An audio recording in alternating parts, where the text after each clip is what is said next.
Have you ever dreamed of a love so powerful it could cross continents? A love that felt like destiny, pulling you towards someone who seemed to understand your very soul. Clara certainly did. Hers is a story that begins under the warm African sun but ends in the cold shadow of betrayal. It is a cautionary tale about how easily kindness can be twisted and how the search for connection can sometimes lead us into the darkest of traps. Clara had always been drawn to the magic of Africa. For years, she saved every penny, her heart set on one place, Zambia, home to the magnificent Victoria Falls, the smoke that thunders. When she finally landed, the reality was even more breathtaking than her dreams. The Zambezi River pulsed with ancient power, the mist from the falls rose like a ghostly curtain, and the wildlife roamed with a freedom she'd never witnessed before. Surrounded by such raw beauty, Clara felt a part of herself awaken. She was ready for an adventure. It was on her second day in the vibrant town of Livingstone that she met him. His name was Daniel, and he had a smile that could disarm anyone. He wasn't just a local. He was a storyteller. He spoke of his home with a passion that was utterly infectious. He described the roar of the falls as the town's heartbeat, the sunsets as masterpieces painted across the sky, and the rhythm of life along the Zambezi as a dance between calm and wild. Clara was completely captivated. Daniel saw the tourist in her, but he offered to show her the real Zambia, the one hidden from the guidebooks.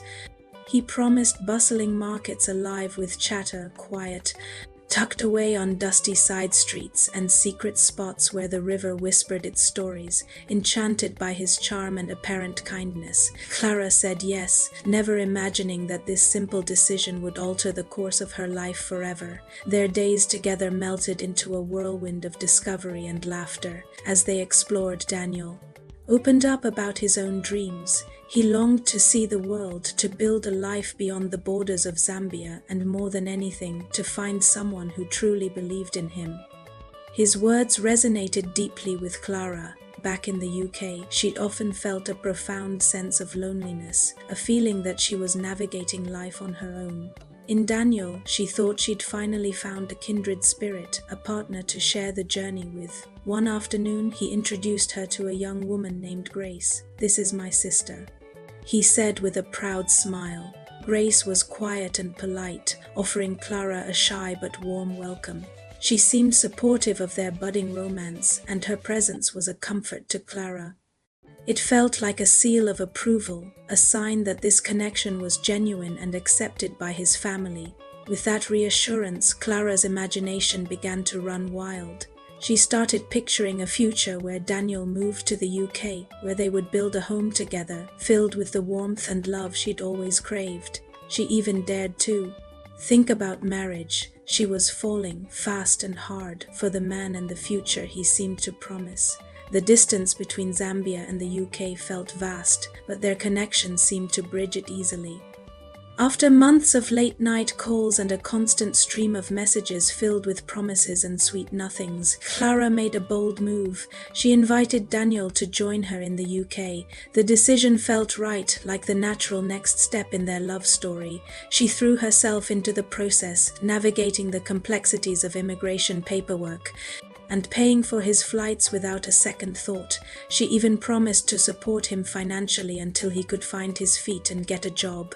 But there was a catch. Daniel mentioned that his sister Grace also needed help with her documents to come over.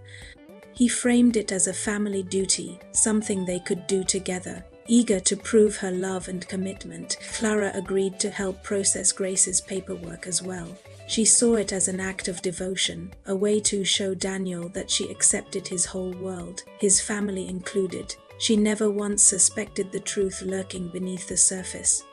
When Daniel and Grace finally arrived at the airport in the UK, Clara's heart swelled with pride. She felt she had done something monumental. She had given the man she loved a chance at a new life, a better future. She truly believed that their love had been strong enough to carry them across continents. At first, everything was perfect, just as she had imagined. Daniel was affectionate, attentive, and endlessly grateful. He showered her with praise, telling her how her belief in him had changed his life. He promised her that their future together would be bright, that all her sacrifices would be worth it. But slowly, almost imperceptibly, things began to shift. The sweet promises were gradually replaced by requests. It started with small amounts of money. He'd ask for cash to invest in opportunities, promising big returns that would benefit them both. Then the requests grew larger. He insisted that Grace needed more financial support, and Clara, wanting to be the kind and supportive partner she believed herself to be, always agreed. He was incredibly persuasive. Whenever she hesitated or questioned the mounting expenses, he would gently chide her. "Trust me," he'd say, his voice smooth and reassuring. "This is for us, for our future." But a nagging unease began to settle in Clara's mind. She started noticing inconsistencies, little things that didn't add up. The dynamic between Daniel and Grace felt off. They were far too close, their intimacy extending beyond what felt normal for a brother and sister. She'd catch them sharing loaded glances across the room or whispering to each other in their native tongue, their conversations instantly stopping the moment she entered. She noticed the way Grace deferred to him, not as a sister would, but as someone in a more subservient role.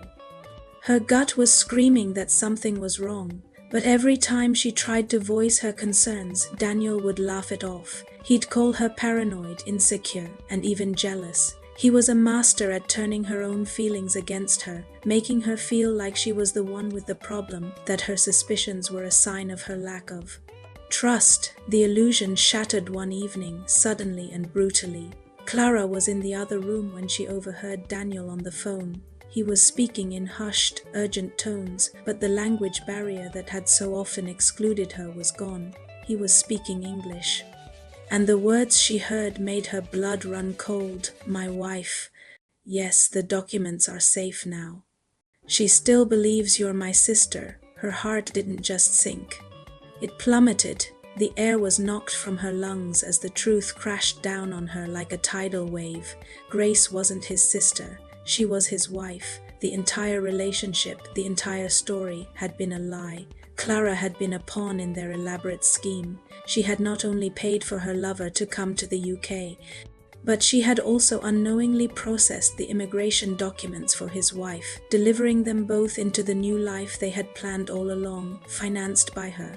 When she confronted him, her voice trembling with a mix of fury and heartbreak, Daniel didn't even bother to deny it. The charming, loving man she thought she knew vanished, replaced by a cold, calculating stranger. He looked at her not with remorse but with contempt. "You wanted love," he said, his words dripping with scorn. "I gave you exactly what you wanted to hear. Don't act so surprised." The full weight of his betrayal came crashing down. By then, Clara had spent thousands upon thousands of pounds. Her savings, carefully accumulated over years, were gone. It had all been spent on flights, visa applications, rent for the three of them, and daily expenses that Daniel had claimed were for their future. She realized, with sickening clarity, that she had never been a lover. She had been a stepping stone, a tool. He had used her loneliness, her hope, and her kindness against her. He had used her for money, for documents, and for easy access to the UK. The entire romance, from that very first smile in Livingstone, had been a meticulously constructed performance. Shortly after the confrontation, Grace and Daniel moved into their own flat together, leaving Clara alone in the apartment that was once filled with false promises. She was left betrayed, heartbroken, and financially broken. The man she thought she loved, the future she thought she was building, had been nothing more than a mirage. Clara did eventually rebuild her life, but the scars from that deception remained. It was a long and painful journey. She learned a harsh lesson, that love without honesty is an illusion, shimmering beautifully in the distance but vanishing into thin air the moment you try to touch it. Daniel had expertly played on her deepest vulnerabilities, her kindness, her loneliness, and her desperate hope for connection. He had turned affection into a weapon and used her trust as currency. In the end, Clara came to understand a devastating truth. Financial manipulation often wears the mask of romance. And sometimes the greatest journeys we undertake are not across continents but within ourselves. They are journeys of learning to guard our hearts, to see through the beautiful illusions, and to recognize that not everyone who smiles at you means you well. Thank you for watching. If this story resonated with you, please consider liking and subscribing for more content. Take care of yourselves and each other.